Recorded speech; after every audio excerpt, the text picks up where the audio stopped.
The Guardian Angel Fund is something that is completely on the wings of our supporters.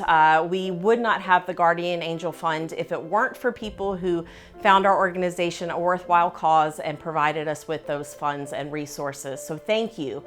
Thanks to your generosity, we were able to help over 600 animals this year. So that's pretty incredible, and I think you all should be very proud of that. I know we are. We're going to talk about a few different stories tonight. We're going to start with Rhodonite. Rhodonite was a 4-year-old dog that came in as a stray. Unfortunately, a lot of our sad cases do start as strays because they haven't had any medical care. No one's been taking care of them and making sure that they're living their best life. Rhodonite came in and was pretty much naked. Didn't have any fur, was very thin, had a heart murmur, had some dental disease, and just generally overall unwell. We were able to take a look, diagnose her with a severe skin infection, a severe ear infection, and a particular type of mite that is very commonly found in dogs. She also had some parasites that we needed to take care of and some abnormal blood values that we monitored while she was here. As you can see in her before and after photos, she looks like a completely different dog when she left the Placer SPCA. All of her fur had grown back in. She certainly had filled out a bit, and most of her medical conditions were resolved. We have you to thank for that. We were able to provide all of that care, and we really appreciate you providing your generous donations to help us with that. Next up, we're going to talk with you about a group of kittens, 4 tiny kittens that we call the Sun's Litter. These kittens arrived as strays. A Good Samaritan had taken them in for a few days, but realized very quickly that they didn't seem to be well and they were going to need some extra care. So she brought them into the shelter, and we immediately noticed that they were thin, they were cold, and they needed us to intervene quickly. So the team really just kicked it into high gear. They were able to get a medical analysis. Foster was able to be found, and one of our wonderful medical fosters was here right before 5 to rush them off to her home. Medical fosters do so much for our program. They're able to be that voice for those animals when they're not here in the shelter. They keep us in the loop, and they help us know what's going right and what could use some improvement. We're going to speak with that foster right now so she can tell you more about these special babies. 3 little boys and 1 little girl. The big boys were Samson and Jackson, and they were all of 5.5 ounces.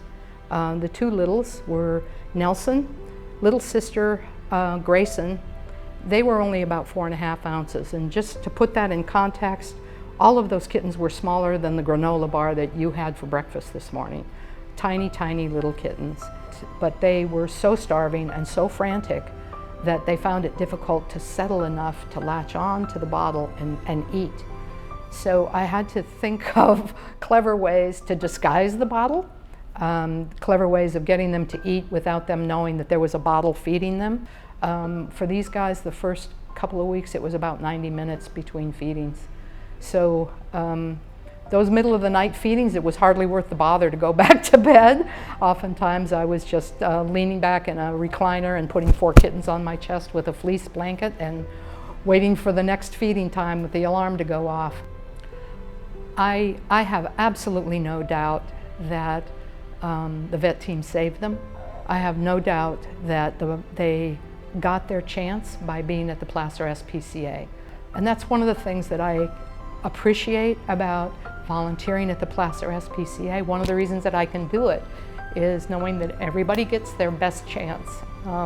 If there's a chance that they'll survive, they'll get their chance. And everybody pulls hard for them and stays in their corner and fights along with them until they can pull through.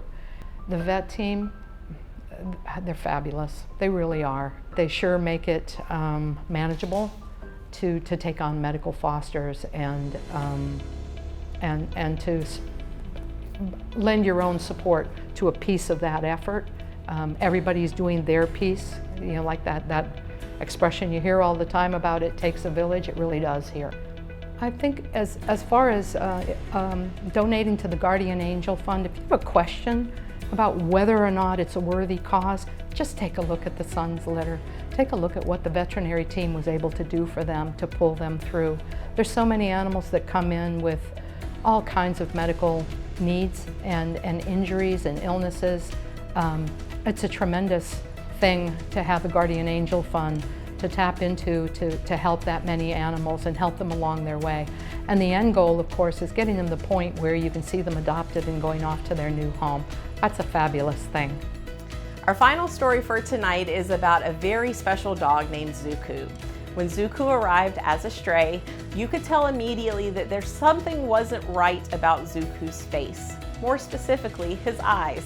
It basically looked like someone had put a lot of really dark eyeliner on him during a rainstorm.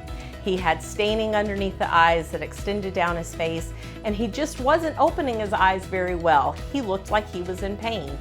Once we were able to take a closer look, we found out why Zuku looked like that. He was in fact in pain. All of his eyelashes were rolling in and touching his eyeball. Imagine having an eyelash stuck in your eye. I'm sure we've all gone through that. It hurts, and it just drives you crazy until you can get it out.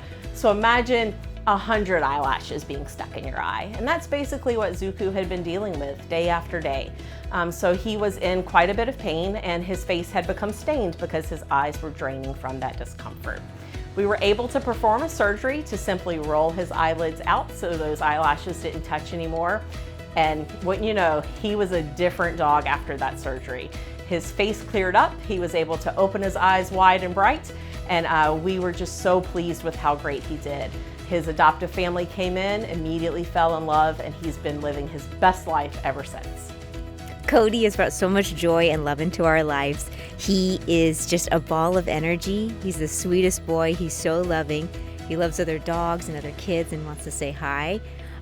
He's so great, and so we would like to thank the Guardian Angels program. Thank you so much for helping our Cody out. He is so much happier now.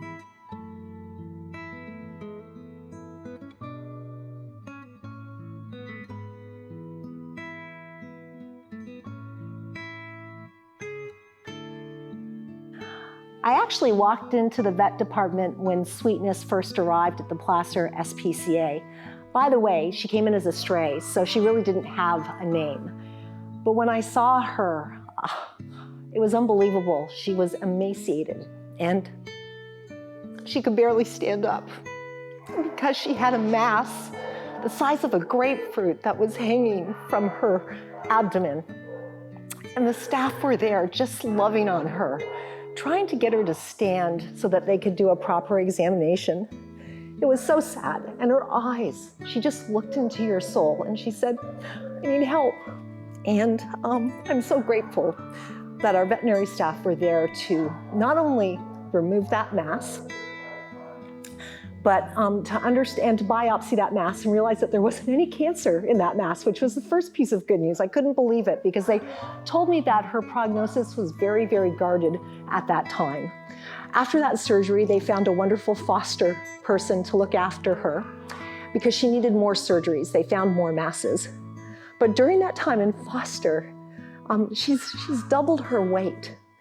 And she's already gone through a second surgery, and tomorrow she's going to go through her third. And then she's going to be able to go to a loving home who will take care of her for the rest of her life. From guarded prognosis to a Sweetness that looks just like this. I named her Sweetness because of what I saw in her eyes. I couldn't be more grateful. And I couldn't be more grateful to the people who are here tonight, who provide us with the opportunity to help the most vulnerable animals in need, the animals who need us the most. Thank you all so very much.